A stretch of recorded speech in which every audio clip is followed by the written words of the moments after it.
Between the hedges, Georgia dogs coming out. War eagle flying over Jordan-Hare skies. Hotty toddy down in Oxford, rebels rise. Cowbells ringing in Starkville all night. Rocky Top singing in that Leland light. Anchor down Vandy, black and gold pride. Gamecocks crowing in Columbia loud and wide. Saturday light, y'all know the deal. SC pride, we keep it real from the swamp to the grove. Let that crowd roll. It's water cooler talk, we talk that score. Saturday light, y'all know the deal. SC pride, we keep it real from the swamp to the grove. Let that crowd roll. It's water cooler talk, we talk that score. Gators in the swamp, chomping all day long. Saturday nights in Death Valley, that tiger strong. So we Razorbacks, crowd calling the hogs. Blue Reds battle Wildcats, bringing the dogs. Show me Miss Zoe, black and gold fight. Boomer Sooner running on a Saturday night. Hook 'em horns, burnt orange in the sun. 12th man standing, Aggies get it done. Saturday light, y'all know the deal. SC pride, we keep it real from the swamp to the grove. Let that crowd roll. It's water cooler talk, we talk that score. Saturday light, y'all know the deal. SC pride, we keep it real from the swamp to the grove. Let that crowd roll. It's water cooler talk, we talk that score.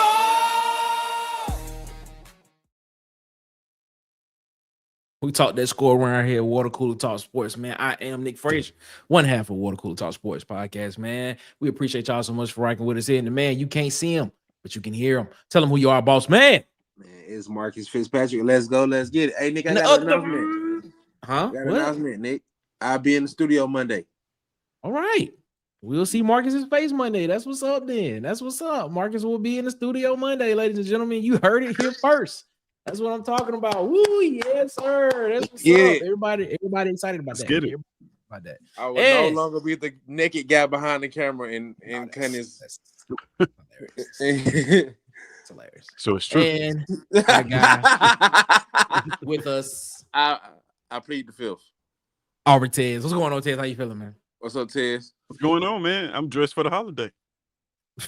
It is Halloween. Can you guess what I am? Auburn's quarterback. No. Auburn's offense. Mm-mm. I don't know. It's cold in here. I'm a Hugh Freeze fan. That man said it's cold in here. He's a Hugh Freeze fan. All right, then. It's a freeze man. warning.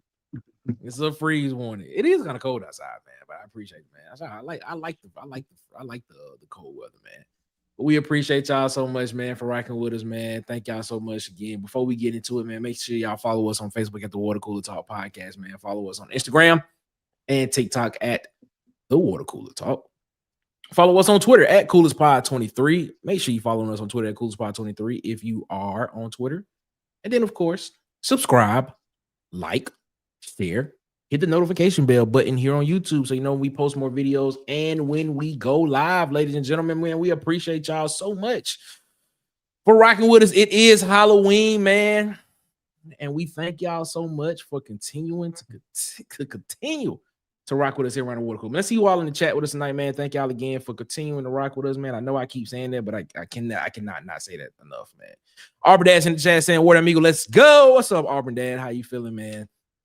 The legend of Sweet Sugar Bear Williams, the Rooster Mac, he's in the chat. The Huggy Beard is here. What's going on, Huggy, man? What's up? What's up? What's up? Mike McKinney in the chat saying, fellas, Water Amigo, what's up? What's up? What's up? Hey, JT is in the house? JT, I'm about to play it for you, JT, because we need one of these from you, my guy. We need this from you, JT. JT, if you have one, I'm gonna just play it because you know what? We just want to hear it. But where is it, JT? Let's go.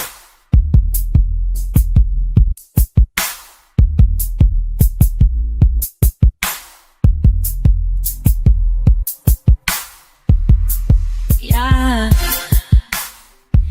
Yeah. Yeah.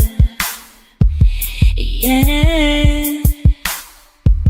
It's time for JT's quote of the day.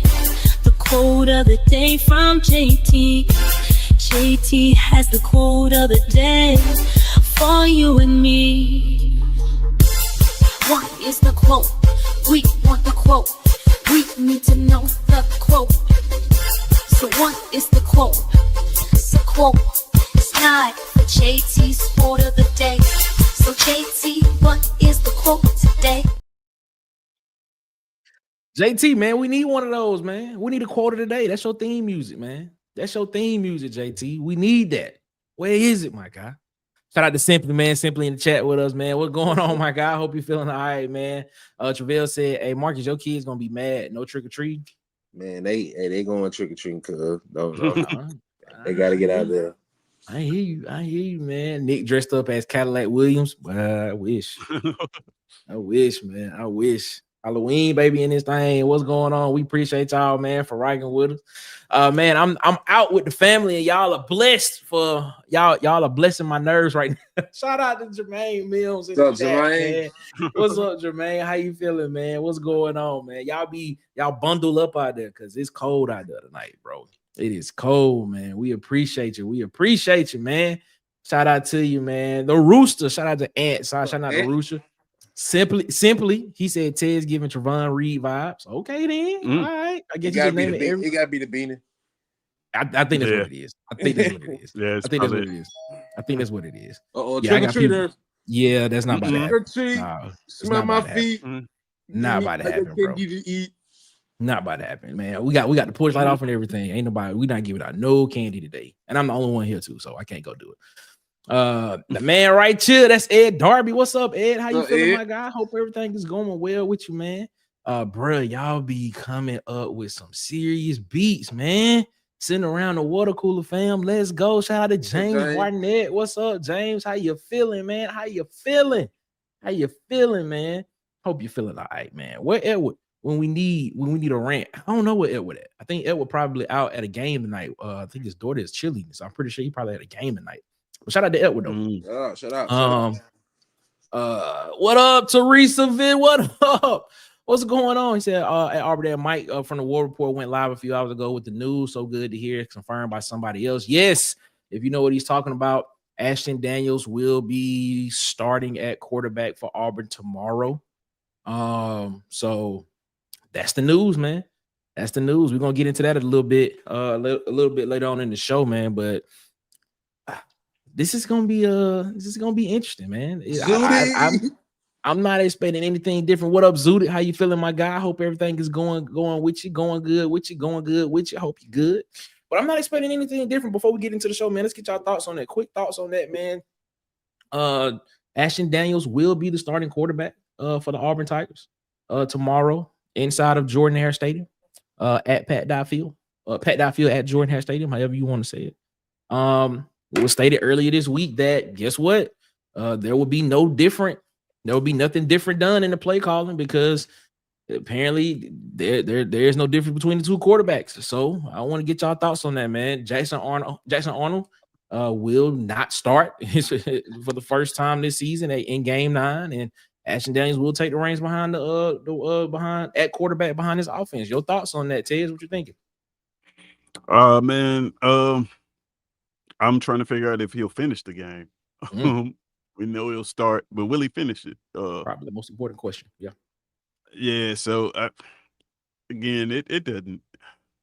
Like I said, the game plan isn't different. You know, even in the last game, we saw two different quarterbacks. Game plan looked a little bit different because one quarterback was handing the ball off, the other quarterback was pulling the ball and throwing it. Can Ashton Daniels be consistent in that? And is that enough for us to win? Is what I'm concerned with. Is the conservative approach enough for us to win a close game at Kentucky? When our field goal kicker looked great last week, but throughout the season, not so much. Is it enough? Right? Is it enough? Ashton Daniels seemingly plays a game that does not necessarily look towards putting the ball in the end zone. The more of a ball control type game.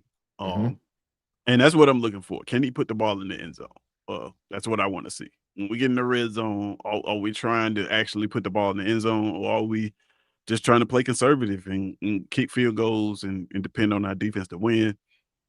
That sounds like a great plan, but if you saw our episode that we did on Wednesday, Kentucky's kind of doing the exact same thing. So, so that shapes up for a very low scoring game.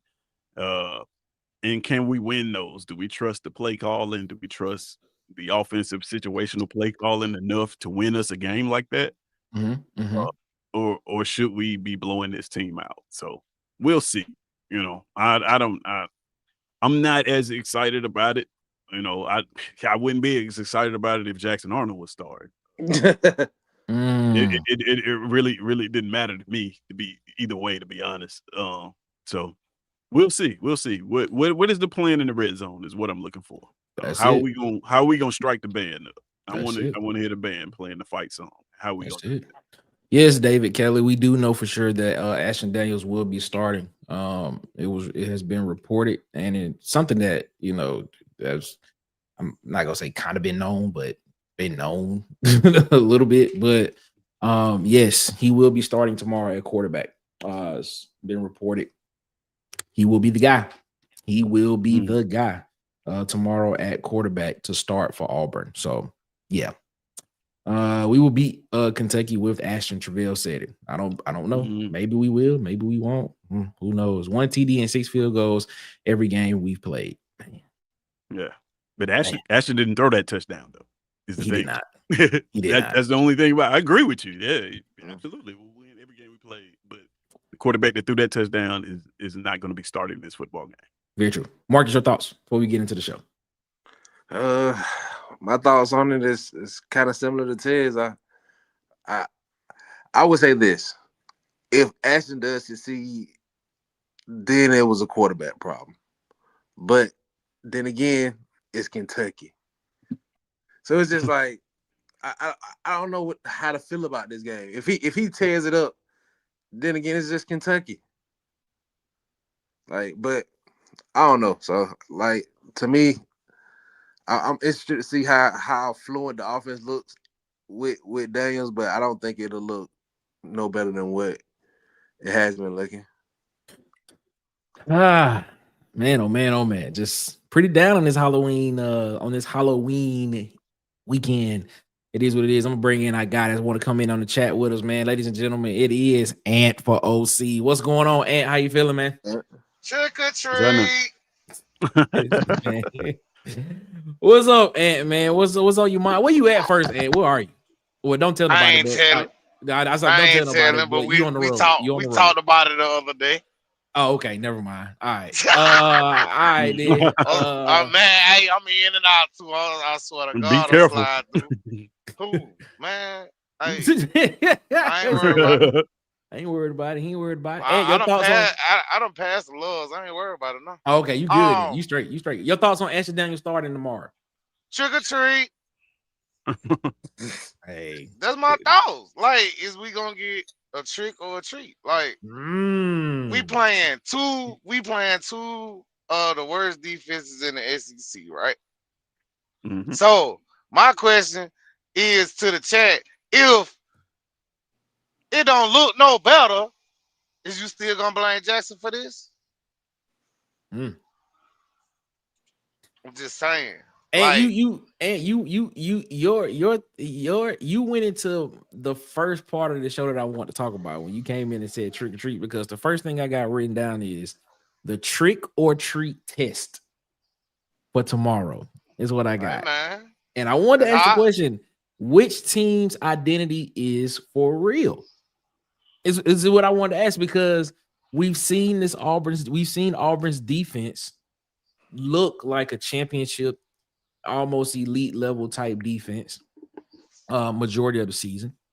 But we've seen also Kentucky's offense be able to put up points against a number of teams with Cutter Boley at quarterback, but the defense has not been able to stop anybody.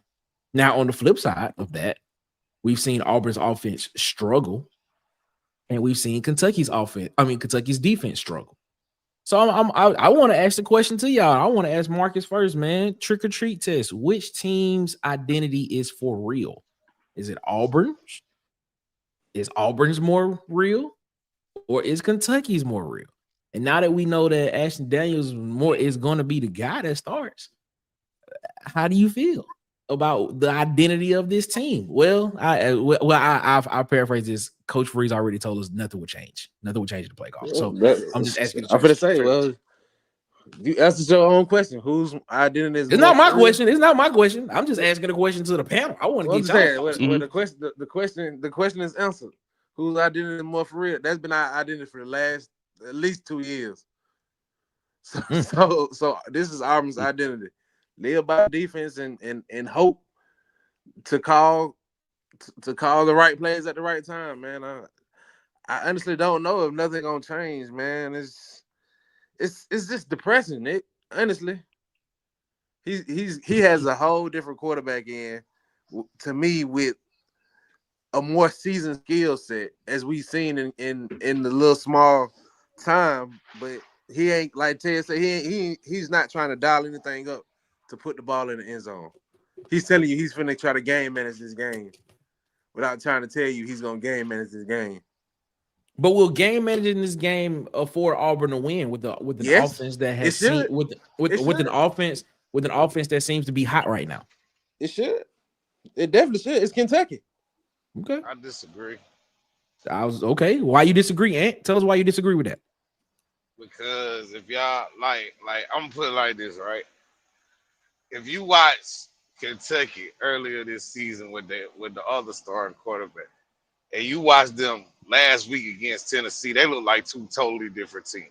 Mm-hmm. Mm-hmm. Totally different, right? Mm-hmm. So change quarterbacks. Kentucky just did it a week early.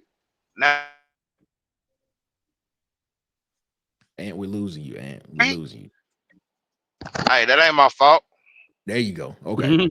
So the question is that spark gonna keep, is gonna carry into this week, or is we gonna be able to pick up the spark and blow them out? That's the real question. Cutter Boley has been playing pretty good for the past 5 weeks. He has been playing really, really good. But he's only. Kentucky is who they are, man. Like Zach Calzada played in 2 games this season. The first 2 games, it's been Cutter Boley for the last 5. He's only beat Eastern Michigan. Yep. The rest of them, he put up 13 points, 14 points, 13 points, and he put up 34 against Tennessee. This team does not score a lot of points. Like I'm more concerned with Auburn and which Auburn we gonna see. We gonna see the same Kentucky. They gonna do what they do. They may move the ball, but they don't particularly score a lot of points unless it's against a team that gives up a lot of points, a la Ole Miss, a la Tennessee, a la Eastern Michigan. The rest of the teams that they played, Georgia, 14 points, Texas, 13 points, South Carolina, 13 points. Like they don't Toledo, 24 points. Well, I ask you this question, Tess. Points either. Let me ask you this question, Tess. Let me ask you this question. Then I'm gonna ask you this. Let me get your thought process on this. We saw Mississippi State go up against a Texas team, a Texas defense that a lot of people felt was one of the top defenses in the country, and this team put up 38 points against them. Should have won that game last week. And Mississippi State was able to move the ball against a Texas defense. Now, before I ask this question, I just want a quick yes or no. I mean, yes or no. Do you think Texas's defense is better than Auburn? No. Okay. Do you think Kentucky's offense is comparable to what Mississippi State is doing on offense? No. Okay. All right. So Kentucky has the number 13 offense in the country. I mean, in the conference. Mississippi State has the number 8 offense. So they are 5 spots apart from each other. Okay. All right. So in that vein of questioning, do you not think that with what you saw from Kentucky and with what we talked about this on Wednesday show about them not having really a star player to go to in the receiving game, and Kendrick Law is their top guy, and their next 2 receiving threats with averages of 14 and 13 yards per catch are tight ends. Do you not think that would be a problem for Auburn's offense tomorrow night? For Auburn's offense? I mean Auburn's defense, excuse me. Yeah, Auburn's defense. Nah, I think we have a better defense than Texas. I think we have a better defense. I think this will be the best defense they played all year. I'm really high on our defense, if you guys can't tell. Yeah, like I am. If you look at like go back and look at that Texas game that they played against Texas, that Kentucky played against Texas. They put up a lot of yardage. They didn't put up a lot of points. Right? Like, so I can see this game being a lot like that with 16-13, 17-13 Auburn, something like that. Like, you know, or it could be 17-13 the other way around, but it's going to be one of those type of games. I don't see a world where Kentucky comes out here and just exploits our defense, and that's the reason why we lose this football game. Like, no, it's going to be because we have offensive ineptitude. We can't move the ball. We can't strike the band up, and they can't strike the band up. Like, that's what you're going to see. Okay.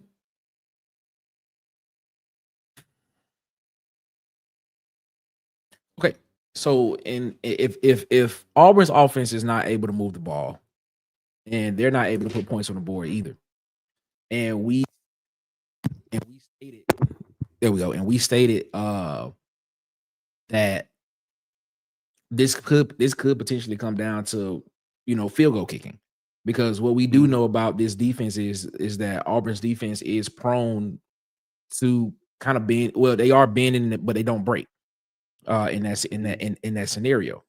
But they are, and so offenses, even Arkansas's last week, showed us that there are big plays to be had on this defense at some times in the game, but the defense does stiffen up at certain points in the game, and then they make stops and things, stuff like that. But let's just say Kentucky is able to move the ball down the field, which we've seen them do. That statistically, they can they can move the ball. Statistically, they can move the ball from goal line to red zone. They can't score in the red zone either, like Auburn. But let's just say that these guys are able to do that and get in a position to where they can kick field goals and potentially win the game off field goals. Is that a problem for Auburn?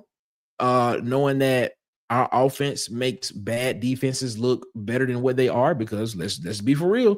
Auburn only scored 1 offensive touchdown last week against what is statistically the worst defense in the league. Yeah, I mean, offense side of the ball is always going to be an issue for us. It just is. Like, I mean, if we lose this football game, it's going to be because of offensive ineptitude. I don't see a world where we haven't allowed more than 24 points this year to anybody. I don't see a world where Kentucky is just going to come out and put up 30 on us. It's just not going to happen. They probably average around 17 points per game. I think you see something along that. Like, as long as we have offensive ineptitude and we can't score in the red zone and we can't score touchdowns in the red zone, that's always going to be the issue for us. You know, it just is. We're always going to find ourselves a possession away from losing football games.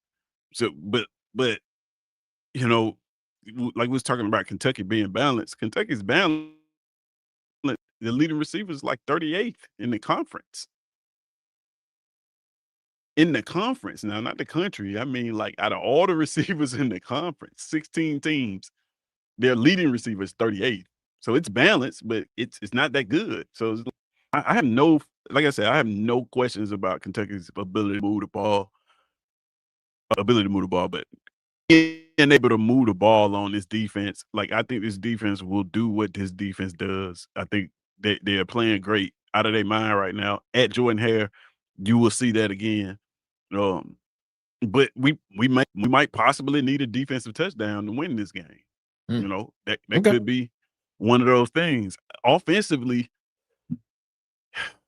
on paper, I say it. I mean, on paper, we should dominate them. But unfortunately, you don't play the game on paper. You play it on the field. And we just haven't shown that. I think, I'm going to go with the better defense all the time. Any matchup, I don't care which two teams you put in front of me. It doesn't have to be Auburn. It could be the Packers versus the Chiefs. Whichever one has the better defense, I'm probably going to go with that. All right. We're going to bring in our guy from Auburn Addicts TV. It is DC Wolf. DC, what's going on, my guy? How you feeling? Hey, Guys. How are you doing today, guys? What up? Man, we're making it. DC, how you feeling about this game, man? Trick or treat time. Which trick or treat test, boy? Which one of these teams' identities do you believe is to be more realistic? Kentucky or Auburn? I think Auburn is more realistic, man, because of the defense. Auburn defense has been tested week after week after week, man. I think they are what they are, and they're gonna show up, man. It might be just a see who has the best field goal kicker, but I believe because Auburn does have a legit defense, I think that defense puts Auburn's offense in better position than Kentucky's defense put them in as far as field goals and field position. So I think it'll be Auburn, man. All right. Well, I'm bringing the chat. He just popped in, ladies and gentlemen. It is Mr. 21. Can you do something for me, Ed Darby? What's up, my guy? How you feeling, Ed? What's up, Ed? Field goals. What up? Field goals. There it is. Field goals. He told you. He told you what it is. Field goals. Ed. What else? What else can we add to this conversation that tells you which? Well, let me ask you the question. In your honest opinion, which one of these teams' trick or treat test feels more realistic to you? Does Kentucky's offense feel more realistic to you? Does Auburn's defense feel more realistic to you? Auburn's offense or Kentucky's defense? Auburn's defense. Okay, that's it. Okay. That's it. We can talk about this and go on and on, but it's Auburn's defense. I mean, so you don't put any stock into Kentucky's offense at all. I mean, they're gonna be able to move the ball because our defense is that bend don't break, so we're gonna give up yards. Okay. It's gonna be about can you score in the red zone? Well, let me ask you this question. This is for everybody on the panel. What if Kentucky comes down here on their first drive? Let's say Kentucky gets the ball to start the game. They go on the first drive, go down the field and score, and it's a 7-0 game. How do you feel then about the game? I mean, I'm still not worried. Yeah, I'm like, okay, this is what normally happens. Yeah, normally give up 7-14 before they lock it down anyway. So I mean, you're right. It ain't gonna put me in no worry status. Now, if they go up 21-0, then I might get a little scared. You know what I'm saying? I'd be scared then, but so if Kentucky's offense goes down the field and scores first, put 7 points on the board first, knowing the ineptitude of this offense moving the ball and scoring when they get in the red zone, you're telling me that you have no worries about Auburn's offense coming back at that time and coming back potentially winning that game? I mean, for me, it'd be level one. They went up 7-0. I'm still at level one. And this is a new version of Auburn, too, because we have a new quarterback. So I'm not sure how this is going to play out. If it was Jackson Arnold, then yeah, it'd be level one. And then when they get the ball back, they drop down there and score. Oh, yeah, I'm bumped up to like about level 3 or level 4. Wow. Okay. Well, I mean, I wouldn't even. Well, I guess because our opening script has been good every game. like that first drive is been pretty good in most of these games that we played. I don't have any doubt that coming out of the gate that the offense can move the ball, get in the red zone, and put points on the board because they've done that all year. Now after that, we have to get off script and the coach actually has to call plays. Mm-hmm. Then that gets a little shaky. So I'm not, if they score first, we'll end up 7-7. I mean, after the first drive, the defense locked down anyway. I'm looking at cut. Go ahead, Marcus. I said we get down by 14. I'm gonna get nervous. Uh-huh. I'm looking at Cutter Boley's numbers. 25 41 for 225, 61% completion, 2 touchdowns, 1 interception against Georgia. 31 39, 258, 79.5% completions against Texas. That game went into overtime. And then 26 35, 330, 74.3% completion, 5 touchdowns, 1 interception against Tennessee, where the defense couldn't stop anybody. That does not worry y'all at all. None whatsoever. Nah. I mean, he also has an overall QBR of 55. Okay. I'm gonna hit a DC hot take. I think the defense going. I think the pressure gonna get to him. I agree give with a that. defensive lineman 2 to 3 sacks this game. All right.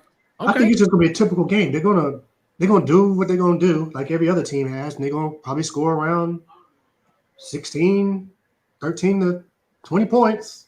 Mm-hmm. Once again, we're back here again. What's your boy gonna do?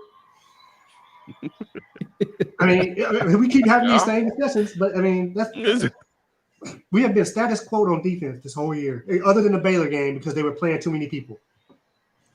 But everything else has been status quo for them once they've locked down these positions. So, and like you said, Hugh Freeze already said it, they're not changing anything.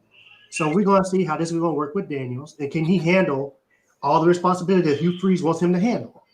And if he can't, and if he can't, he's going to go back to Jackson Arnold, which we already know that he can't. You have a system problem. You have to change for your quarterback, sir. But see, that's my issue right now. Like, you talking about you're not gonna change nothing, sir. Something's gonna have to give. Well, he has to see if Daniels can handle it because he hasn't had an opportunity to. But we're gonna find out this game if he can. But if he can't, are you going to change Hugh Freeze fast enough to win this football game or in the future to give yourself a chance? Because just putting Jackson Arnold back in there, just putting Daniels in there, you just working off of hope. I hope this works. Mm-hmm. Well, I just want to get a chance to get it fixed. I hope I can fix this. Hope. But I'm not going to change nothing. That's good. That's good leadership and supervision right there. I don't think any office in America would function well. Hey, I ain't going to change nothing in my process, but I'm just going to keep bringing people in and out. Well, good luck with that. That's going to take you a long time to get the crew in to make it work. Wedge asked the question, are we going to let Stoop Dupe beat us? Losers lose his job this weekend. Who does he mean by we? I like to know we. I'm not going to know, but your boy. Awesome. I mean, we know what the defense gonna do. That ain't the issue. Okay. All right. Oh, All man, right. funny. To me, it seems as if that a lot of people are very, very high on Auburn's defense being able to potentially keep Auburn in this game and potentially win this game for Auburn again. Is my thought process on that correct? I'll tell you this. I'll tell you this on the panel. I don't want to cut you off, but I'll tell you this. This is the only way I see Auburn losing. If Daniels comes in and he starts pulling the Hank Brown and start throwing turnovers like crazy before he get benched.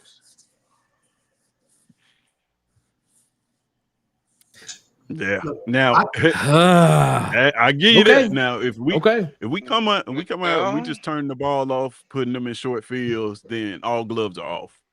But so you think so let me answer this question. So you think a game plan like against Arkansas last week could win this game for Auburn? Yeah. Wow. Easily. Wow. Because Kentucky does not have nowhere near the offense that Arkansas has. Arkansas had, yeah, I agree too.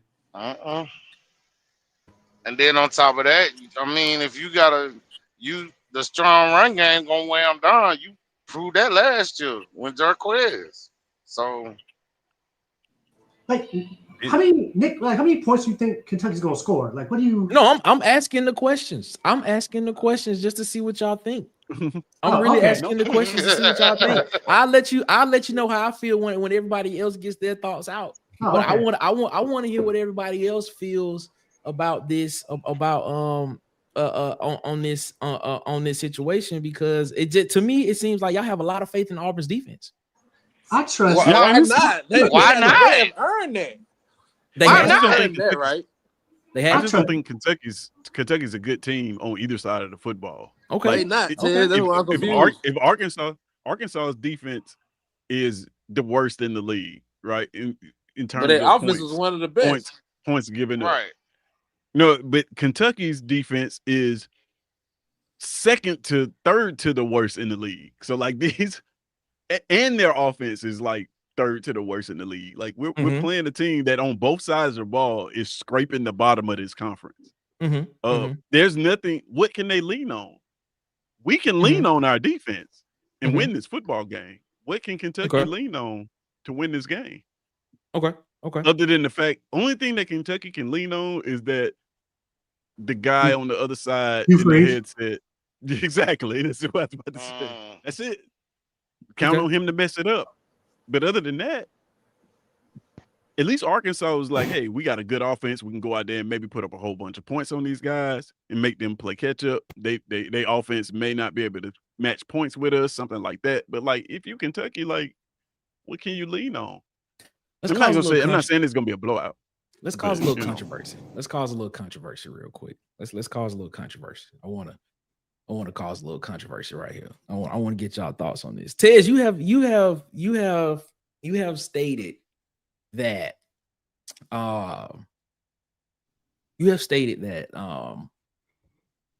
let me preference this question. I'm on the edge of my seat right now. Yeah. We about this is about to be some this is about to be controversy because I want to hear what everybody got to think about this. I want to hear everybody's thoughts. Sure. All right. So let's look at Auburn's schedule. Let's see who Auburn has played. Auburn has played Baylor. Auburn has played Ball State, South Alabama, Oklahoma, Texas A&M, Georgia, Missouri, and Arkansas. Right. Now, you said that we not just you, but a lot of people have said that they feel that Oklahoma's defense has not been tested by offenses they have played this year. Correct? Yeah. I want to ask y'all this question. Besides Baylor, and you can make a stretch there about the Baylor one. What offense has tested Auburn this year on the defensive side of the ball? You got to look at, man. You got to look at, of course, Baylor. Then you got to look at. I remember when they played Georgia, people thought Georgia would come in and put up points on them. No, who thought that? Yeah, people thought because of the way Georgia played Tennessee and the way Georgia played Alabama. But Georgia still put up 44 points in that game. Yeah, but that's what I'm saying. So people thought that they would come in and that would be the team that would come in and put up some points. I'm not gonna say a lot of points, but they thought that they would come in and put up some points on Auburn. So, and also Arkansas, man, they had a top offense in the league also. Yeah. All those teams, it was just kind of like, okay, this week they're gonna, this gonna be the week they put up points, and it's like DJ Durkin, like, no, it's not. So that's Nick doing that. We know that our defense. Nick doing okay. I'm legitimately asking the question: what offense has Auburn not? And what offense? And I will say this before the Oklahoma has challenged them for real. And I would say before the Oklahoma game, it was Oklahoma and the great John Mateer gonna do it. It's like, bro, no, they not. It's just like every week, it's like this. We put out this thing like this is the offense that's gonna do it. Like, okay, but they said the same thing. They said the same thing about Oklahoma, but Oklahoma hasn't. Oklahoma hasn't. And I say this: Arkansas had us on the ropes for a minute before Durkin made some adjustments at halftime. So my point is, okay, go ahead. I'm gonna let everybody talk. Go ahead. Arkansas, Missouri, and Texas A&M are all in the top 5 of this conference in terms of offensive production. Arkansas is number 2. I forgot about Texas A&M. Arkansas is number 2. Missouri's number 4. Hold on, let me see. Yeah, Missouri's number 4, and Texas A&M is number 5. Okay. Yeah. In production. Yeah, but in the conference, they played Texas. Who else has Oklahoma played? They played Ole Miss. Who else has Oklahoma played in the conference? And if I'm not mistaken, I think Texas is number 8. South Carolina. South Carolina. And South Carolina is number at the bottom. They like last. All the way at the bottom. All the way at the bottom. They're number 16. But you talking about Texas offense is not near the top. Where is Texas at? Texas is like number 8. Number 9, number 8. Yeah, but they're not top 5. That's top We talking half. about 3 top 5. That's top half. We talking about 3 top 5. I don't know, Mike. Top 5. That's top It's half. like, bro, you That's top can't get no half. more top than that, bro. That's top half. I'm trying to ask the question about why it like everybody feels confident in this in Auburn's defense. They feel confident. They do. Mm-hmm. I just asked the question, man. A balanced offense can sometimes expose a defense, and like you just stated, Marcus, Arkansas had Auburn on the ropes until they made adjustments.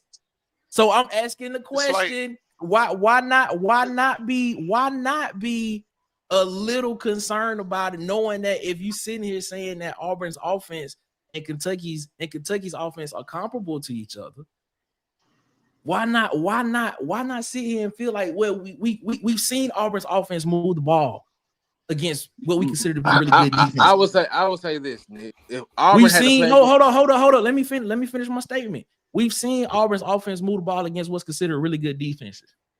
We've seen Auburn offense get in the red zone and not be able to score against what's considered really good defenses. We've seen Kentucky do. I don't know if y'all watch Kentucky, but we've seen Kentucky do the exact same thing. So why? So is it just the Auburn hubris that I'm feeling right now, that we just see Auburn do it, or is it just the fact that we just haven't watched Kentucky enough for real, or we just going off of what we just saw last week? I'm just curious to know. I'm just asking. No disrespect, but disrespect intended. If our defense had to go against our offense, they might pitch a shutout. You probably right. Yeah, you're right. You're right about that. You're right about that. They might pitch a shutout. They might pitch a shutout going against our offense.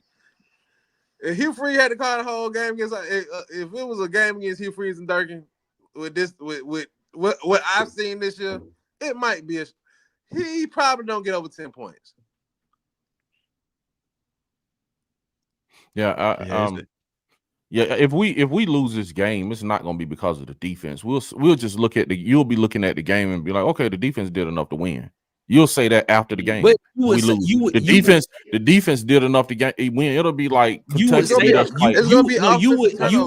you would say the defense did enough to win because the offense keeps showing you throughout the season. The offense can't score. The offense can't get in the red zone and can't score. I mean, we say that. But let's flip that on his head. Let's just say the offense keeps scoring, but the defense don't stop anything. So that ain't gonna happen. That ain't happening. All right. That ain't happening. So Nick, I'm just asking. Hey, that ain't happening. So Nick, I am asking the so question. Nick, I want people to see it from a different perspective of what possibly could happen, and not just look at it from just a 2D view. Let's look at it. Let's look at this thing in 3D.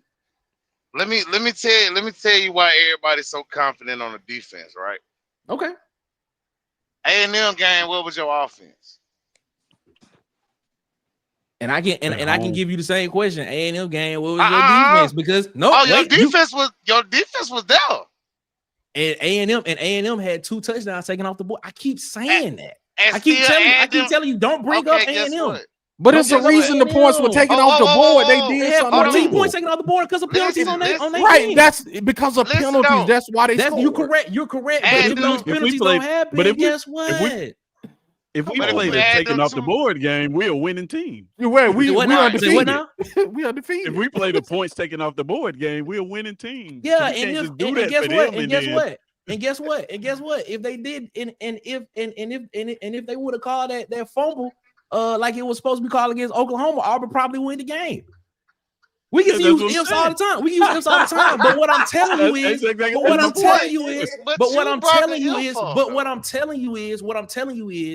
if I say this all the time, ifs is a lot of stuff, but what you actually look at when you look at the game, Auburn got scored on. There was stuff that was exposed against them against Texas A&M. Everybody used Texas A&M.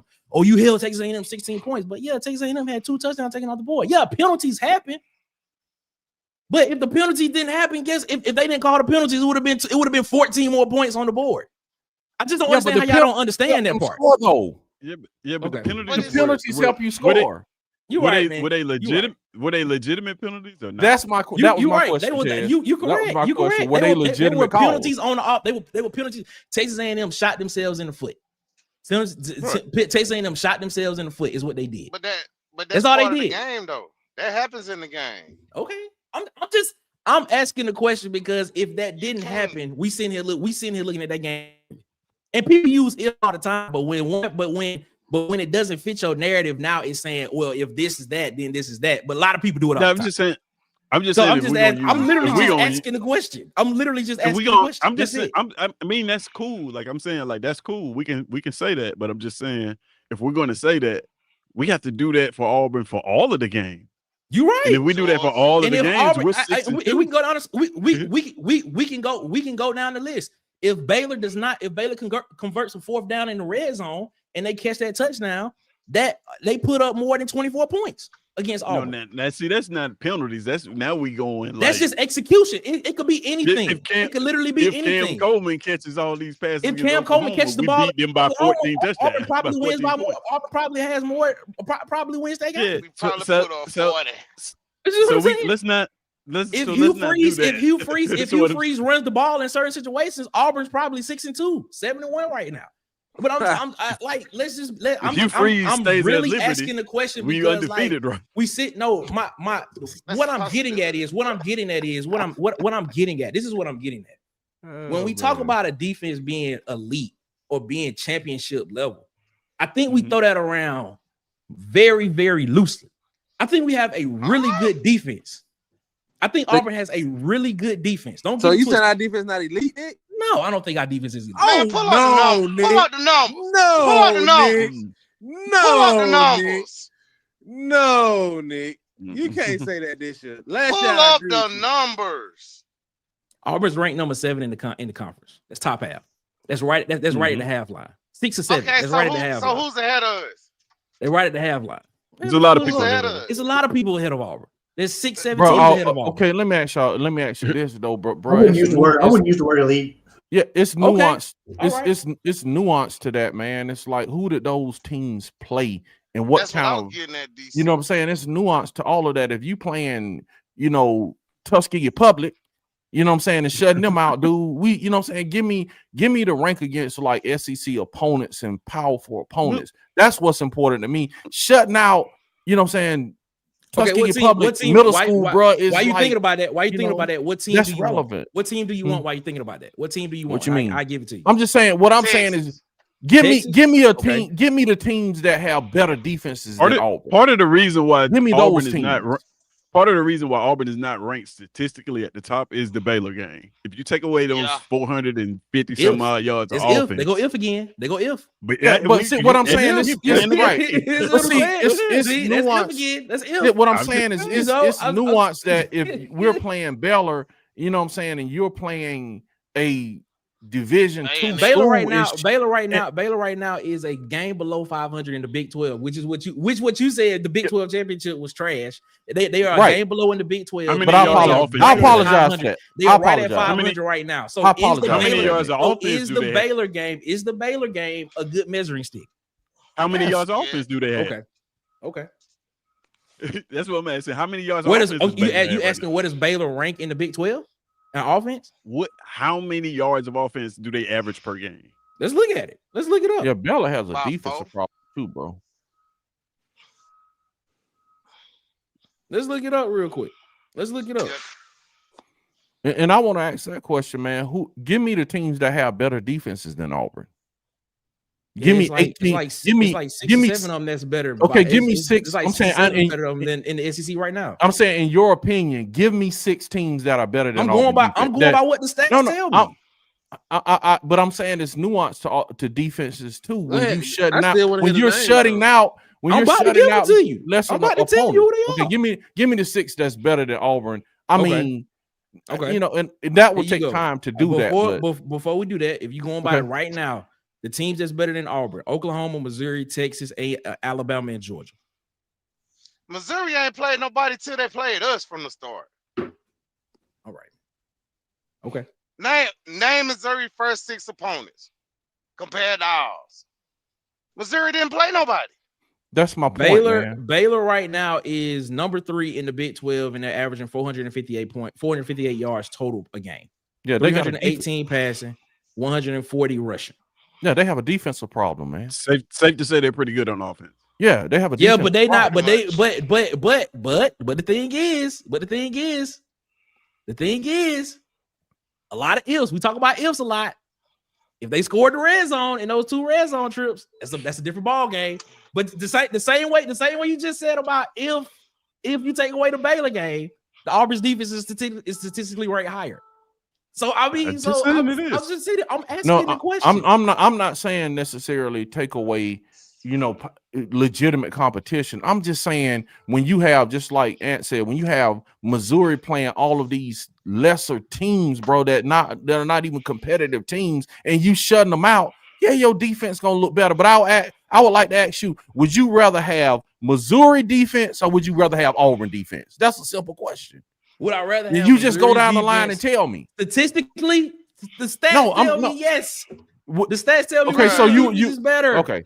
I would rather have Auburn defense than Missouri defense. The stats tell me Missouri defense is better. Hey, I thought you said you go by what you see with your eyes, Nick. That's what you When I always said say.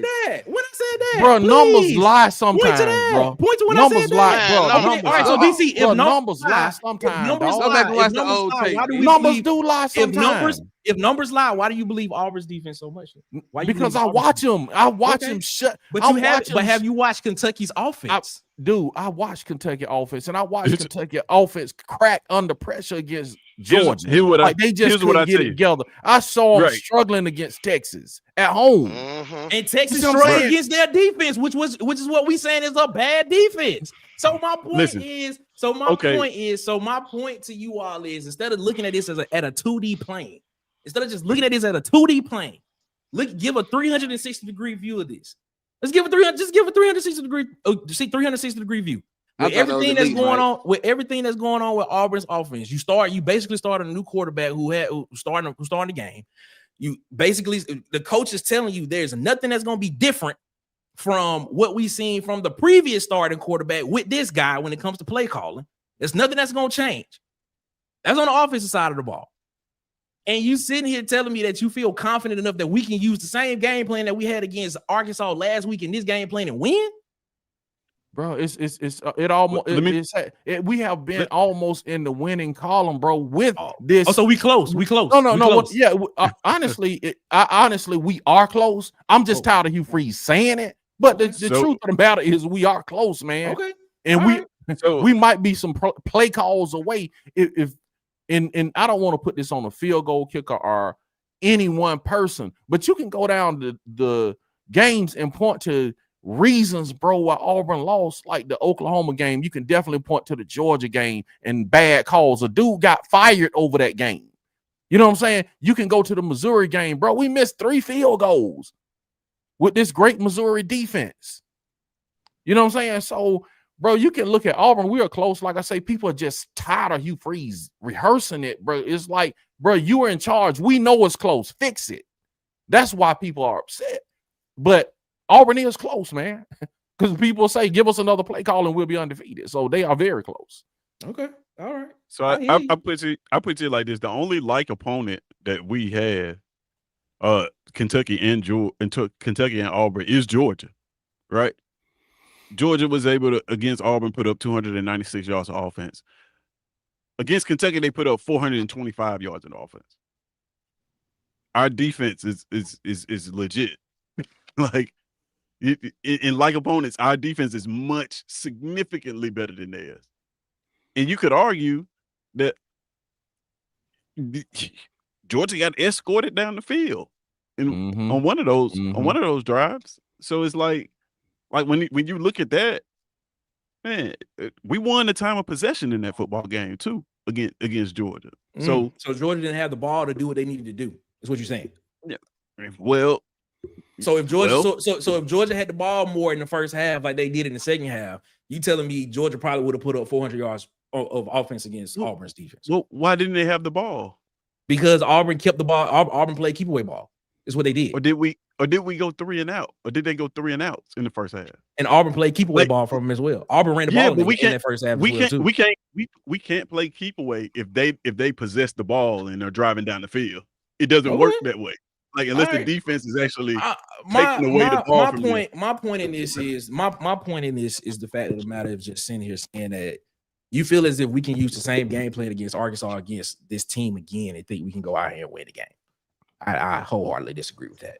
Like, I mean, what do you mean man. by you say like taking the exact plays call from that game plan? Or If the coach is telling you that there is going to be zero change from this quarterback to the one that got benched, the one that threw a touchdown pass in that game, right? The only touchdown that was scored in that game was by the quarterback that was benched. Okay. And the guy that came in that everybody has been fawning over the past week have been saying, "Oh, the offense looks so different," and I'm like, "What were y'all watching?" I didn't say that. You know what I'm saying? There have been some Auburn podcasts that have said that it looked that he looked more that the offense looked more, whatever the word that they wanted to use at that particular point in time. The only difference between Jackson and Ashton is Ashton's decision making is quicker. That's the only thing I seen that. All I want to do.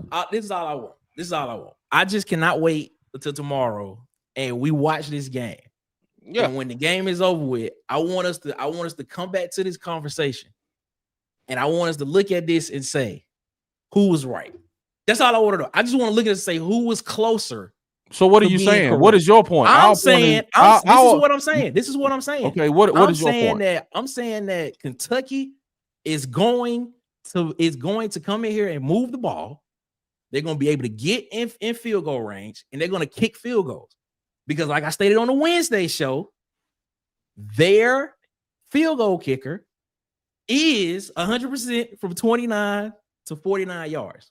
So you said Auburn loses game. I think Auburn comes in here. We've seen Auburn all season. We've seen them all season. We've seen what this dude does when it comes to play calling. And if he's telling me that nothing's going to change from this guy to this guy at quarterback, what gives me the belief to sit here and say that the offense is going to look any different?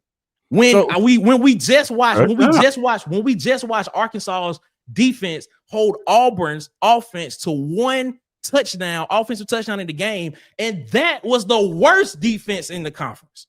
But I'm saying, Nick, you're saying nothing different. I said it's gonna be field goals kicked because Nick, I said if we lose, somebody on this panel said how many points Kentucky gonna put up, Nick? How many points Kentucky gonna put up enough points to win the game? But how many, Nick? You got Kentucky winning this game. How many points Kentucky gonna put up? I think Kentucky can put up 17 points in this game. Okay, we do too.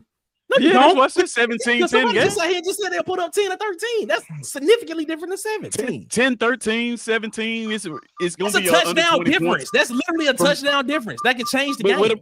Okay, to your point, though, Nick, where you stopped the phrase was we saw that against Arkansas. But we also saw our defense hold the number one scoring, offense in the conference for 17 points. That's how we saying there too. All right, I'm just telling you. You have to put that part in there too. I'm telling y'all, man. Don't be surprised if Kentucky come to this thing and put up. I would not be surprised if Auburn loses this game. Do not be surprised about it. And if it happens, I'm surprised you gotta lose. If it happens, I want everybody on this panel right now. When it happens, when we come back next Friday, to be like, Nick, you were right. Because they scored 15 points. If we lose this game, because Kentucky scored. If they put up more than 24 points in this game on the road. Oh yeah, bro. If they put up more than 24 points, if they put up more than 24, I'll tell you right. All I'm saying, bro. All I'm saying because the number because for some reason everybody talks about 24. Yes, they have only allowed 24 points. But what I'm saying is this defense has had opportunities for other offenses to put up more than 24 points in this game. That's all I'm saying. That's literally all I'm saying. I'm saying we sit here and talk about an elite defense, and I gave you 3 examples. In the Baylor game, Baylor was in the red zone twice and did not score. Did not score in the red zone twice. Shout out to Auburn defense for getting a stop. One of them was just a drop pass literally was a drop pass in the end zone. Literally. I get you We that. talk about Texas A&M all the time. Go back and watch the game. Texas A&M had 2 touchdowns taken off the board. To their detriment, it was penalties on them that caused them not to have those 2 touchdowns on the board. And those are 2 of the prolific offenses we've played in the season. So we're stuck on the fact that they just scored 16. But what I'm saying is we want to use the if no, we want to use the if word again. But if that didn't happen, guess what? It would have been 30 plus points put up on this defense against those 2 defenses. That's a good. So my point offense, though, Nick. is That's one of the worst let's not act like a team that we just saw that can move the football and that's having the same problems as Auburn, because we can sit here and say the flip side for Auburn, that Auburn can move the ball, get in the red zone, and put touchdowns on the board in this game.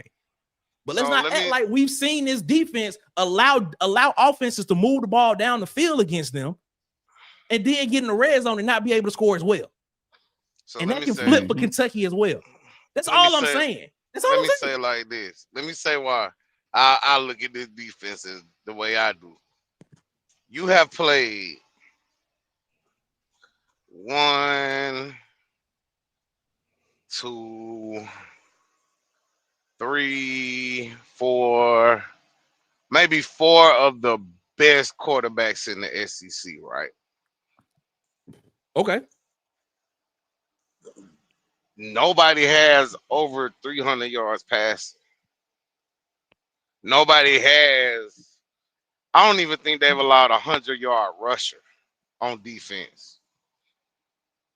So that in itself means your defense is elite, bro. Like, it's hard to do that. All right.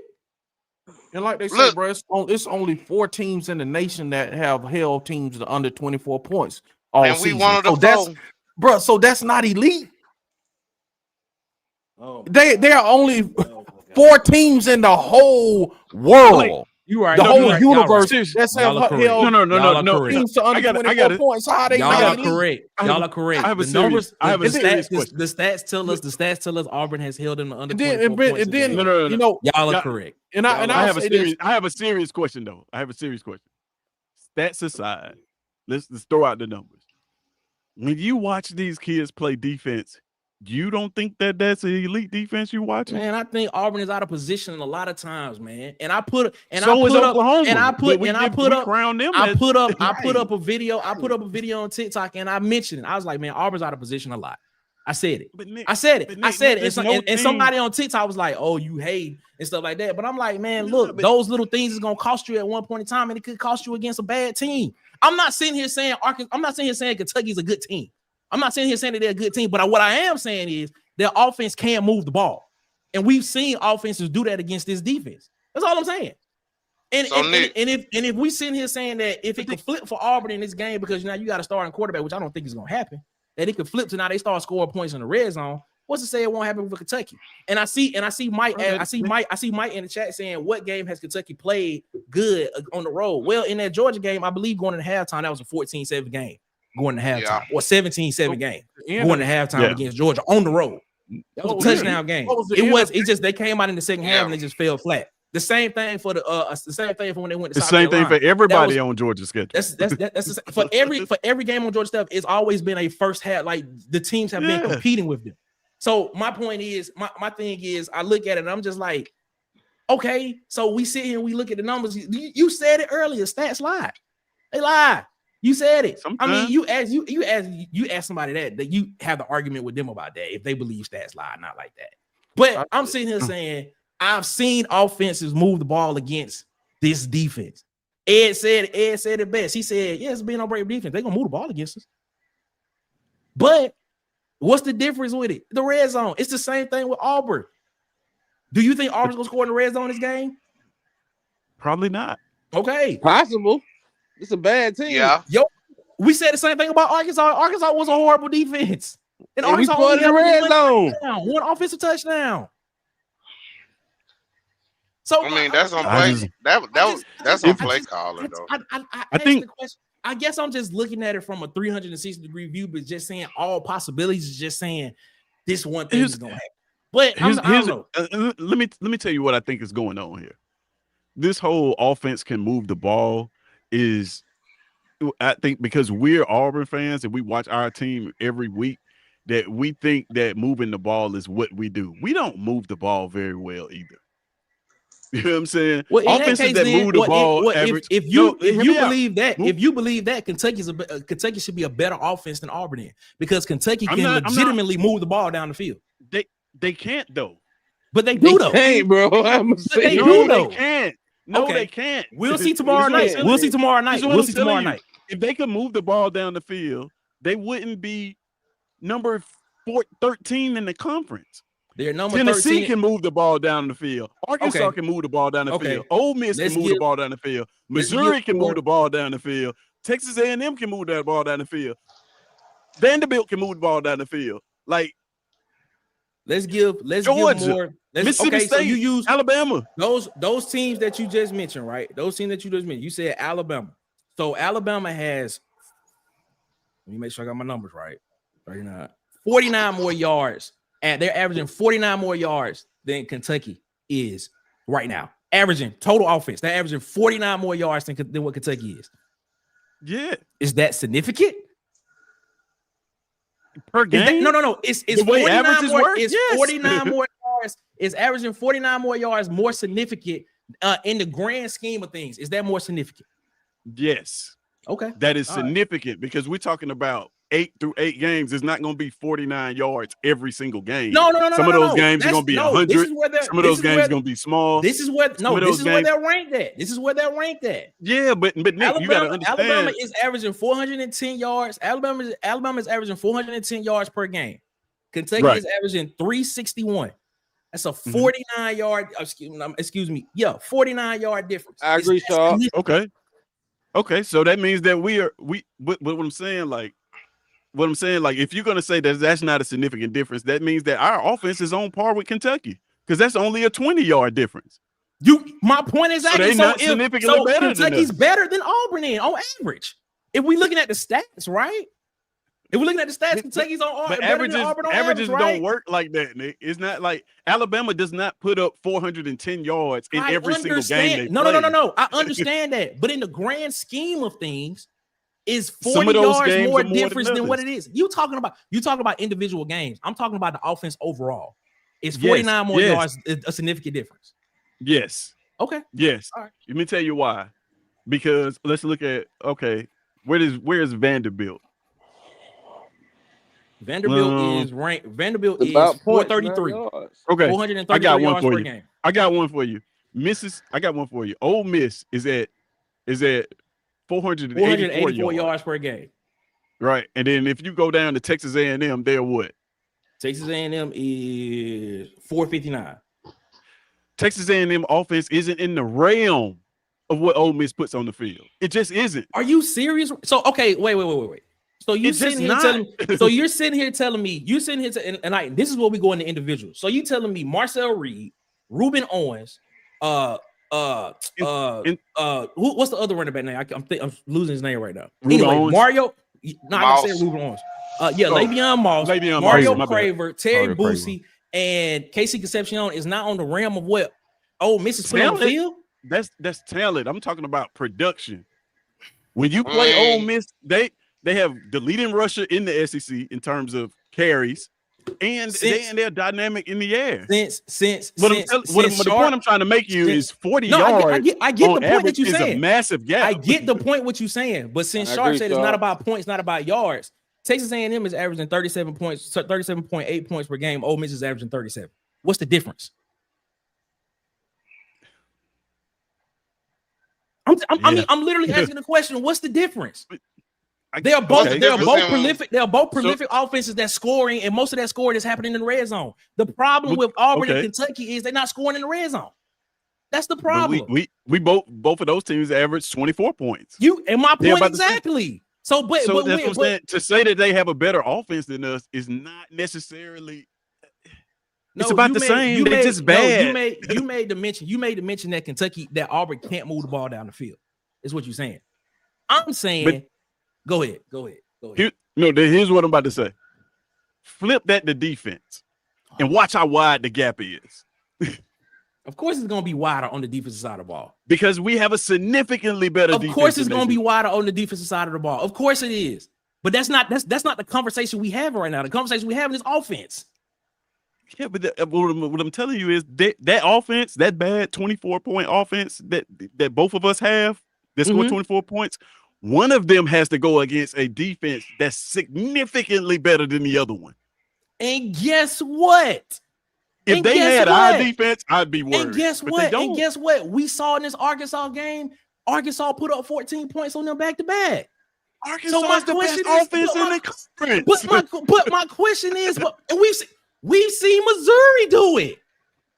We've seen Missouri put points up on them. Missouri's number Missouri 3 in the 23 conference points in on them. offense. We've seen Baylor do it. We've seen Georgia come back and do it. So my point is, what is the exact point you're trying to make right here, man? The defense. You're naming points. Well, what I'm saying is you're naming a whole bunch of offenses that are amazing. Baylor, we just gave us the average 400 and some odd yards per game. Missouri is a top 5 offense in the conference. Georgia is in the top teams half. They played. Let me remind you, those are teams that we played. Those are let's have this go. Those are the teams that we played, and let's not forget that in those games, Auburn had a lead. In those games, they didn't score over 24 points. And guess what? Auburn had a lead in those games as well. That's so only when offense. we sit here and have a conversation, what are we talking? What's the question? I'm not questioning the defense. So let me ask this question: did the defense lose Auburn the game against Georgia? Did Auburn's defense lose them the game against Georgia? Because Auburn was up 10-0. No. The offense lost the game. They didn't. Georgia came back and scored 20. Right. The offenses and the refs cost them the game, bro. You know what I'm saying? The offense fumbled the ball going in to go up 17-0. DC, you said it wasn't a fumble. I didn't think it was a fumble. You know what I'm saying? When I watched the game, I didn't think it was. Hold up. That's my opinion. That was my opinion. You said it was a fumble. You said it was a fumble. My bad. Hold on. I remember you saying it was the offense. The offense didn't score in the second half. Right. So what I'm saying is whose this, offense? bro. Auburn. You correct. But what offense did though? Georgia. But bro, you gotta think, Nick, bro.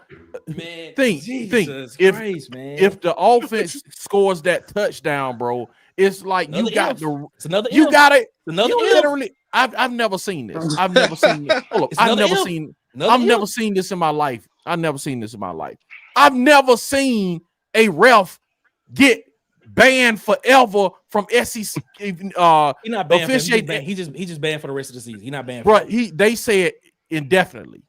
He was banned for the rest of the season. They said indefinitely. But I'm just going off of what they put out. You see what I'm saying? I've never seen in my lifetime. I've never seen, to my knowledge, a SEC ref get just booted, bro, because of one game, because of a game. There's been some bad. It's been way worse calls than that game.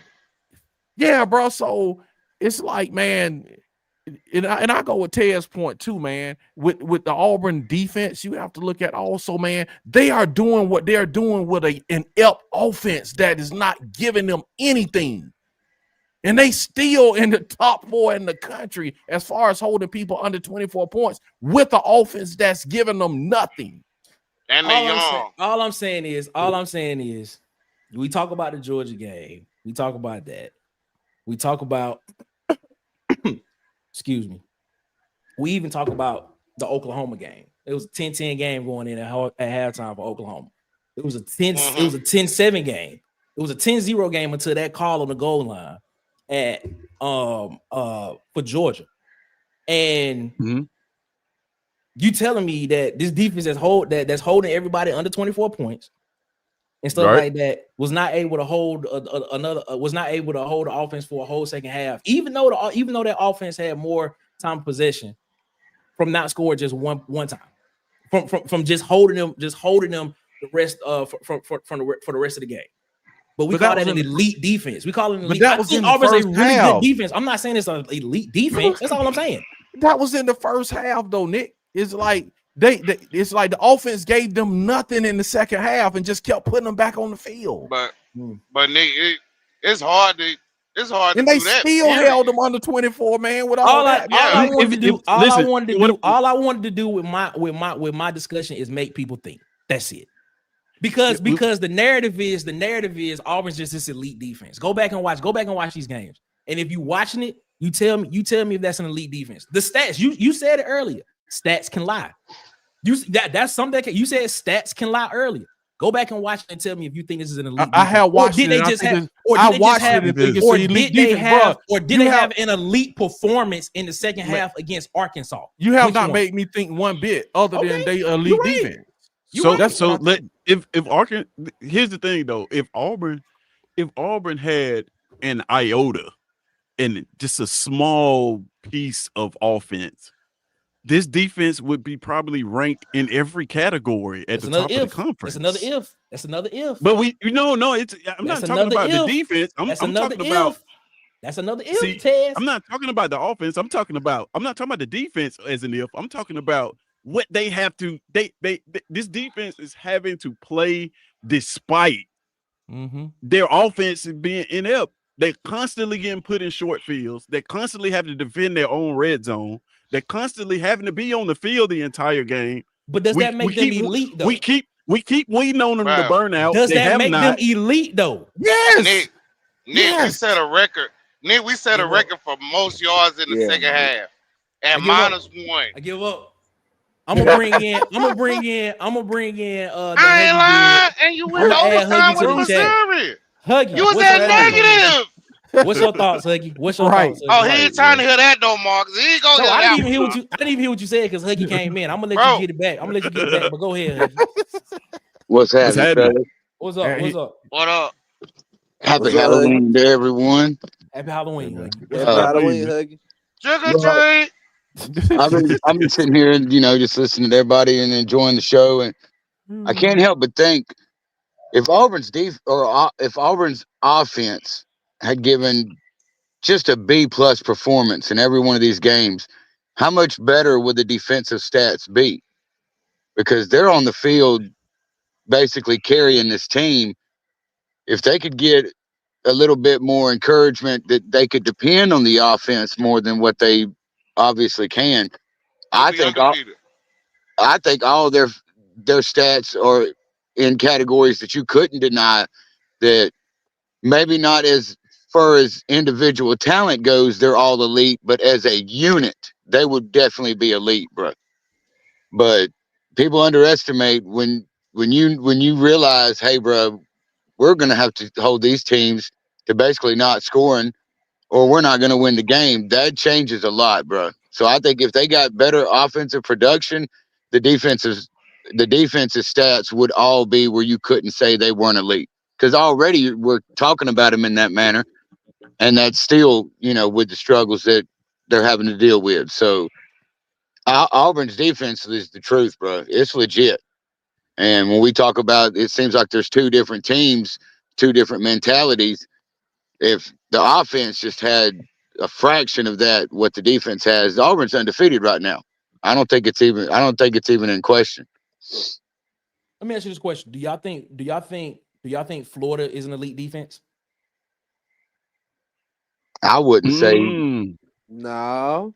I'd say Florida is a better defense. Yeah, I not elite, but like I say, they're at the top of the one of the best defenses in the conference.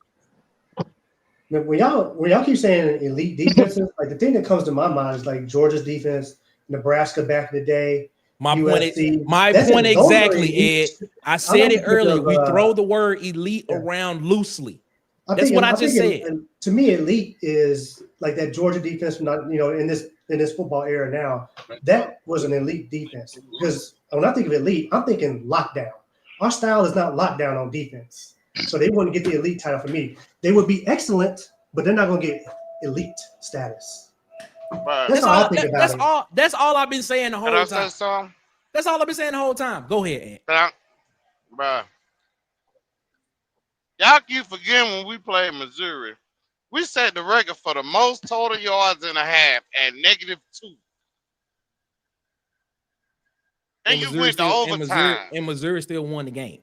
But you went to overtime. 2 overtimes. Yeah, and Missouri still won the game. Nick, you went to 2 overtimes with a 0 with no yards gained in the second half, bro. That's an elite defense in my eyes. And you know what that told me? You know what that told me in that particular game? This is probably the only place where you're gonna actually hear me cape for Hugh Freeze in that game, where the offense did enough in that game in regulation for the defense to just go out there and hold them to win the game in regulation. That's what that told me. So when you say it went to overtime, okay, it went to overtime, but guess what? Why did it go to overtime? Did Missouri score to take that game to overtime? If I'm wrong, tell me I'm wrong. Tell me I'm wrong now. If I'm wrong, tell me I'm wrong. No, you're right. But Missouri time of possession was if way I'm better wrong, than tell me I'm Auburn. wrong now. So when all I'm saying is, and I'm thank you, Ed, for saying that, because I said it earlier. In the what's name. I said we throw the word elite around too loosely. We throw it around too loosely. So I think Auburn's a really good defense. My only pushback is that to Ed is that the teams that he named have had pretty decent offenses. That Nebraska offense was like it was what it was. Like that Georgia offense that year. Okay, all right. You see what I'm saying? I'm wrong. Like You're right. I'm wrong. I'm wrong. When you see elite defenses from a statistical standpoint that play lockdown like that, they usually have offenses that complement them, that make it easy for them to play that style. This defense is having to play with their backs against the wall all the time. If we could play up 7 points, up 10 points, up 14 points, you probably would see more pressure. You probably would see more blitzes. You probably would see more man-to-man. You probably see more lockdown defense. But DJ Durkin can't do that because we're always behind. And they always on the opponent's side of the field having to defend their own red zone. So yeah, like you got to put that. It's not complementary football. It's not complementing each other. And you cutting all the elite offenses in your conference point totals in half. That's elite. Like for me, like I said, I just use historical. When I look at elite, we're talking the best of the best. So you talk about this Miami Hurricane team from 2001 that only allowed 270 yards. They had 3 shutouts in the whole season, and they averaged 4 turnovers a game. Average. No, but do you know who was on that offense though? But I'm just saying that is elite. It was lighting up points, man. Yeah, they were It was lighting it up on the other side of the football. They were still getting possessions on the defense because Miami was scoring points. So right. Like I said, it's a thing with offense and defense. That's what elite is to me. So my question to you, Ed, what year did Auburn have an elite defense in your eyes? Then that's my question to you, Ed. Auburn had a really good defense. I want to answer this one. Auburn had a really good defense in 2019. Auburn had a really good defense in 2017. Auburn has not had an elite defense, I don't think, it's since the 2014. A defense that you can say that was elite. That you can put in the conversation of being in the Nebraskas, the Miamis, that Georgia team in 2021. What they was working with on offense. They had the best running game in the country. That's elite. Almost. To me, that's elite. But when you sit here and talk about elite, man, I think Auburn has a really good defense. And I'm not sitting here saying Auburn's defense is just horrible. I'm not sitting here saying that. I'm just saying I think we just throwing the word elite around loosely. And Auburn can come out, and what Auburn can do, Auburn can come out here tomorrow night and they can just be like, man, we heard Nick talking about this yesterday, which I'm pretty sure they're not even watching this. They heard Nick talking about this yesterday, and they just be like, man, we about to go out here and prove that little dude wrong. All right, prove me wrong. Guess what? I want you to win the game anyway. I want you to win by 3 touchdowns tomorrow night. Prove me wrong. So all right. Put it to you like this. We won't use the word elite. They have what I feel like is the best defense in this conference. Okay. Is that fair? And let me preface this. The reason why I'm so heavy on words, because last season I sat here and said Taylor Green was elite.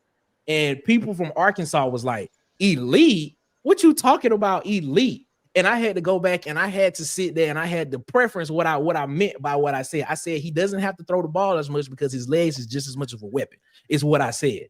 And so now the reason why I'm harping on these words like that is because people thought that I was saying he's one of the best quarterbacks in the country. That's not what I was saying.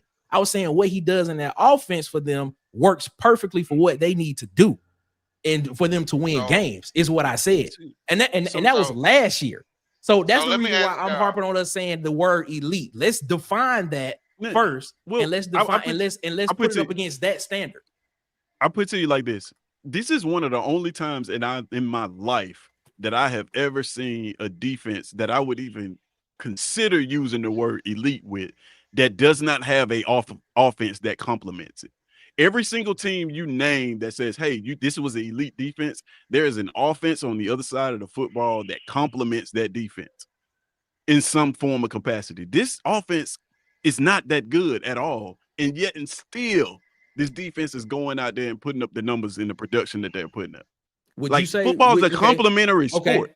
okay. So to that point, would you say that the year that Georgia had that really, really great defense, would you say Georgia's offense was great as well, or were they just good or were they just good? They enough to wasn't just- bottom of the conference. But were they Complementary. top half of the It's conference? complimentary.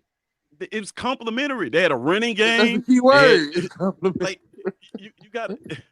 I guess I don't know how I'm trying to like. I I guess get you, maybe I'm Ted. not I phrasing get it you, right. No, I understand. No, I understand But what you're saying because I understand what you're saying. But there are examples. I don't have the examples in my head right now, but I have to go back and research this. But there are examples of where offenses were putrid, and you can have and defenses were out here that played really well and play really well, and teams still won games off of defense, off of just defense performance. So it's not an anomaly just to sit here and just be like, oh, that team was an elite defense, but they also had a great offense. No, there's some teams out here that had some really bad offenses, but had some really good defenses that were elite. But when you talk And about still those, won games. yeah, but when you talk about those defense that you're talking about, man, That's elite. Those they were above it. Those were generational defenses that they were few far in between. When you talk about those defenses that had putrid offenses, you don't see those, bro. Those are like, But name them. you know what I'm saying? Name a great I got a defense with a question. slap. The only one that offense. comes to my Please. mind is the Baltimore Ravens. Baltimore with Ray Ravens, Lewis that's them. one. Yeah, that's Who what won I'm the saying, Super Bowl, bro. if I'm not That mistaken? offense was not. Yeah, Who won the Super Bowl? That offense was but- not that Jamal encompassing. Charles, I think Jamal Adams had like what 1,400 yards that year. They didn't saying, score a that offense is touchdown. not They as didn't score a encompassing touchdown for as 5 straight Auburn's weeks. offense. Right, but what I'm Man, saying though, Nick, what I'm saying though, Then when they you had talk Priest about Holmes as a backup. Like they what come on, when man. you talking about those, I know, right? when you talk about those defenses, bro. We naming names, but No, they didn't but score what a I'm saying, touchdown for I'm 5 weeks. Production. Look, But they didn't score a touchdown for 5 weeks. They But what went I'm 5 weeks without scoring an offensive But it- touchdown. when you got a running game like that, Oh when you my. got one running back with 1,300 yards, and you got another running back that probably had like 600 or 700 yards, And for a you can period play of time, complimentary football. those running backs could not find the end zone. And they still went, and if I'm not mistaken, they still went 3-2 in that time period. I'm not arguing with that. I All knew I'm we saying, missed all it. I'm arguing, what I'm arguing is that with these defenses you naming with the putrid offenses, that's not a commonality, bro. That junk is like once in a lifetime, 2 times. I think somebody named the Bucks. Okay, bro, that's twice in my lifetime, bro. That's not common. So what Auburn defense is doing is not common. Okay, y'all right, man. I mean, I'm not. I asked I'm the not. question. I made my argument. You can agree with it or disagree with it. It doesn't bother me. But I'm gonna state how I feel about it. It is what it is. If you have a different opinion for it, make your argument for it. I make my argument. That's not a problem. If you feel like it's not common, it's not that common. Okay, that's good. It is. That's a good point. It's not that common. It's not. It's not that common. If that's a good point, I'm not saying I'm not disputing that point at all. But all I'm saying is we just can't be throwing the word elite around. No, I got one question. I will say real quick, like I said, I don't think the defense is elite, but I will say that probably what's keeping them from elite status is the offense, though. They could be elite, but they don't ever have that opportunity to get there because That's of the what we offense. I will saying. say that. That's And then that's kind of But I got a that's question, what though. we're saying. That's exactly what we're saying. Real quick, All right. Marcus, for Marcus, he asked for like the greatest Auburn defense. Now I can give you like about a top 5 or top 10, but I mean, these are probably gonna be some years that you probably wouldn't think, but 57 is the rank number 1. You got 88, 05, 14, 10, 4, 71, 97, and 03. 05 is probably in the modern era. The 05 defense is probably the one. Because I don't think the 10 off. I don't think. The 05 defense was probably the greatest, right up there with the 04 And they got 10 on here. I don't think 10 is, but 2004, 2005 are probably your best defenses in Auburn history. So did the 2004 and 5 they kept I know they were like real top defense, but my question is did they hold every opponent under 24 points for the season? No. 2004. You ain't even look at it. I'm asking because I don't know. I have I don't know. A little bit. They only allowed 11.3 points per game in 2005. Sure. 2005, I'm saying that they held everybody. In 2005, they were the #1 country in scoring defense. Yep. I know. I was just saying that they hold everybody under 24. That was my question. Yeah, I know the schedule, but I mean, that's 2005, right there. In 2005, the only team to put up. For me, that's what I care about. All the yards and stuff, I don't, it's scoring defense.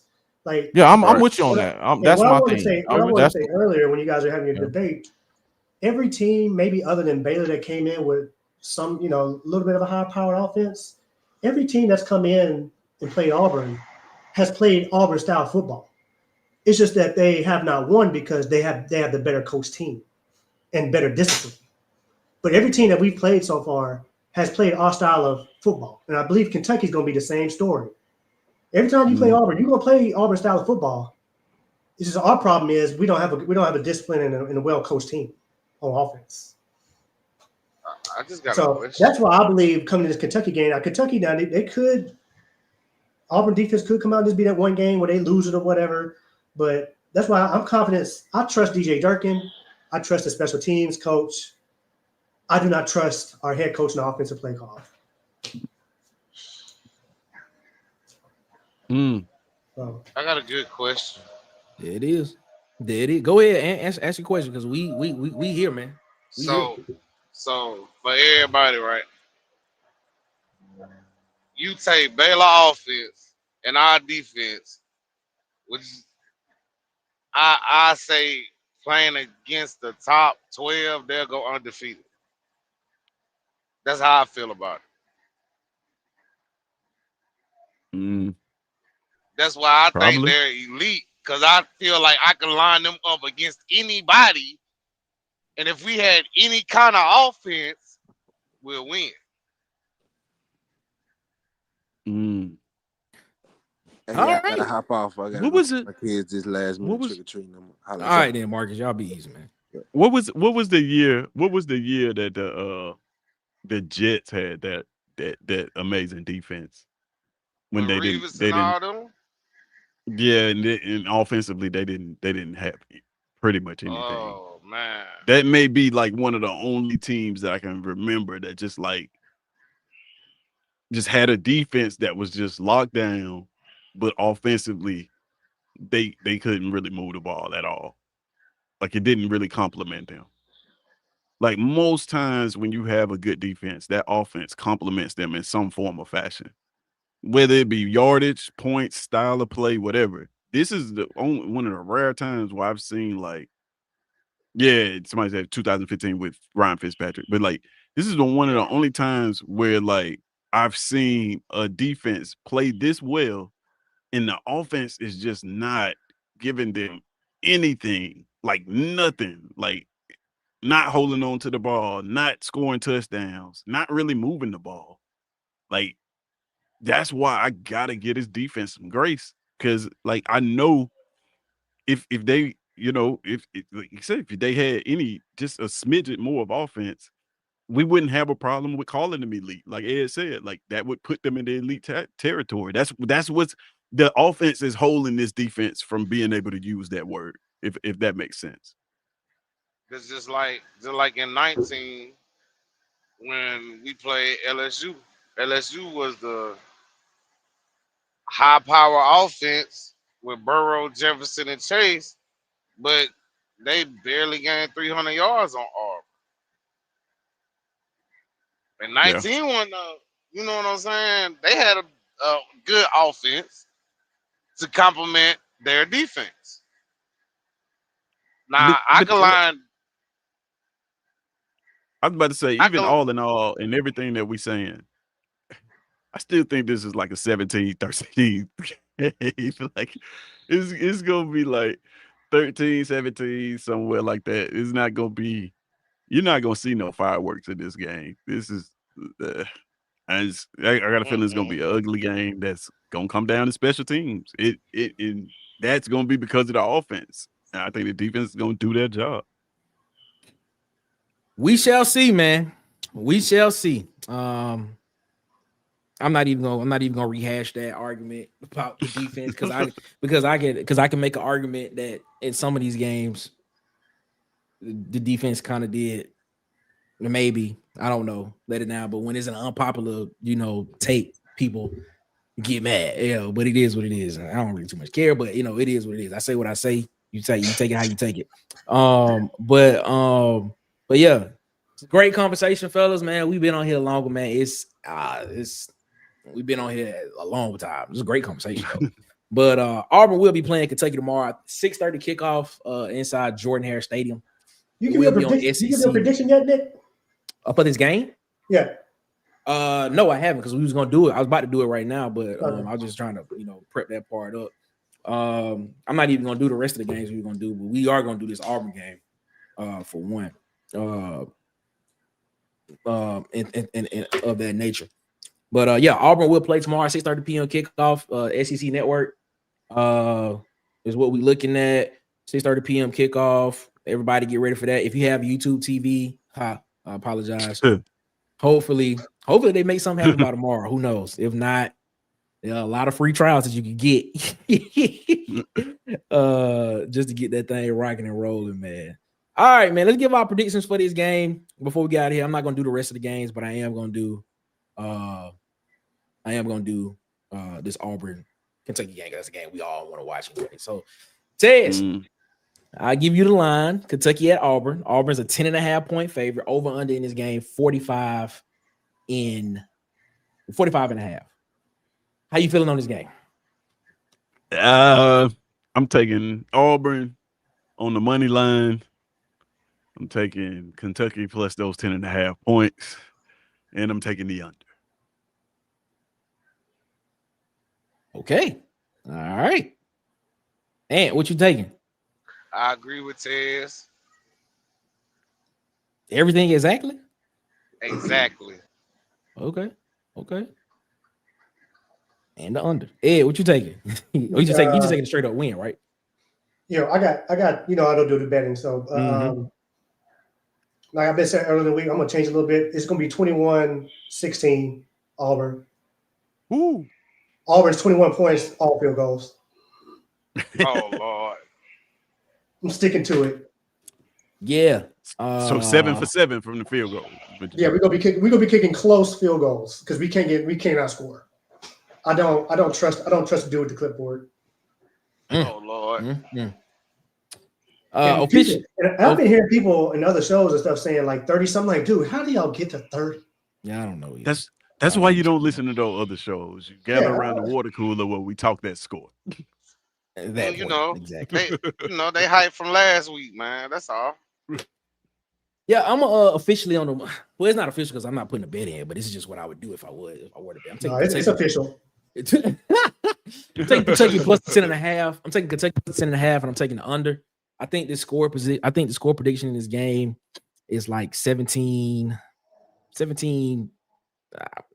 I would go as high as 13, maybe. Yeah.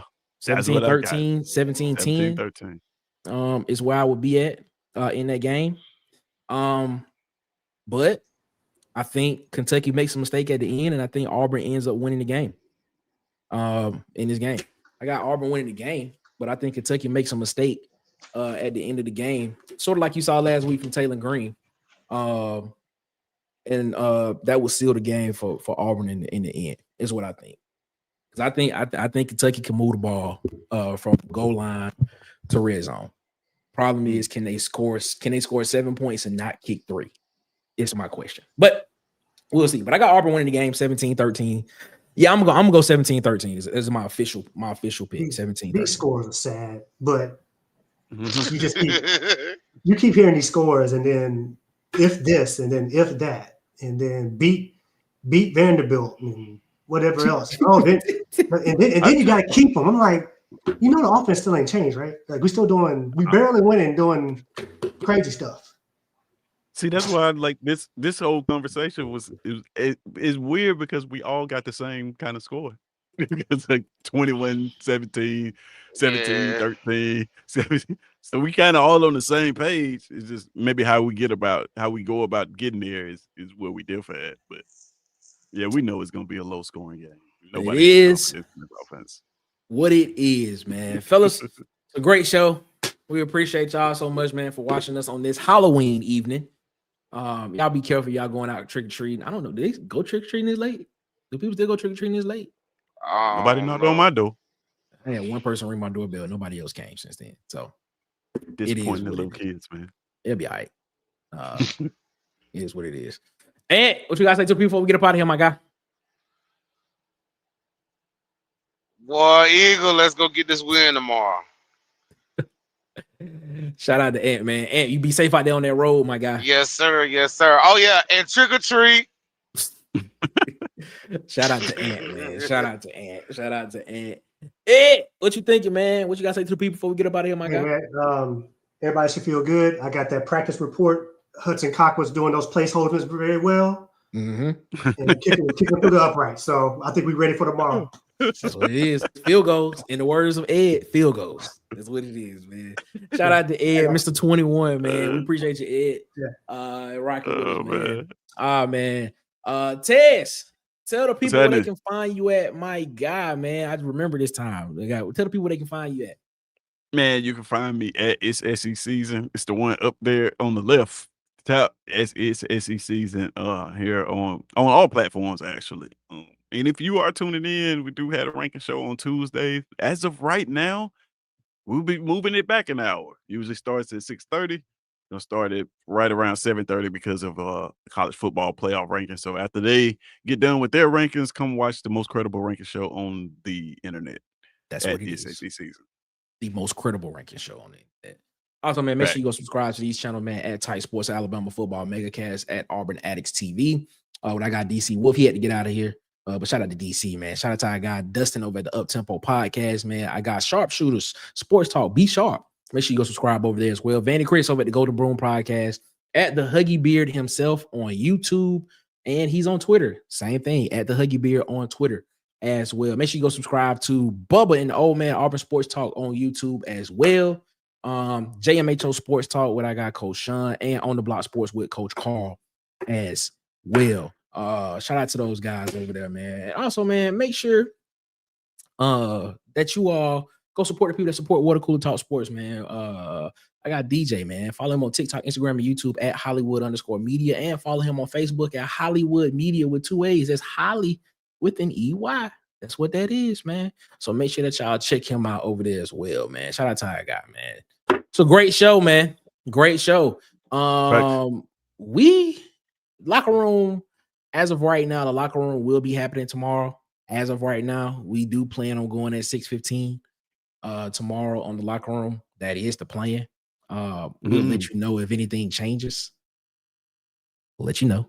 But as of right now, we will be on the locker room at 6:15 tomorrow. And there it is. Just so you know, that's what it would look like if it pops up. So it is what it is, man. We appreciate y'all so much for rocking with us, man. Anything else you want to say before we get up out of here, Des? No, man. Hey, everybody be safe. If you're out there trick-or-treating, actually, you should be on your way back in the house by now. But if you are out there on trick-or-treating on this holiday, be safe, man. And War Eagle, man. Hopefully we go out there and handle business on Saturday. Yes, sir. Yes, sir. And go tweet YouTube TV and tell them how disgusted you are. I've been doing that all day. Yeah. I actually went. What was the little thing that they had up? Keep the networks. I went there. Yeah. I wrote like a couple of reviews. I was like, yeah, man, I gotta get this right. I gotta get this right, man. I gotta get this right.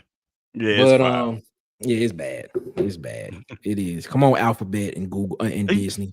Hey, you ever notice how they never had these disputes during the summer? They don't. I just don't understand when it. no sports are going on. Yeah, they could do that during the summertime when we really don't matter. They need to be ready for the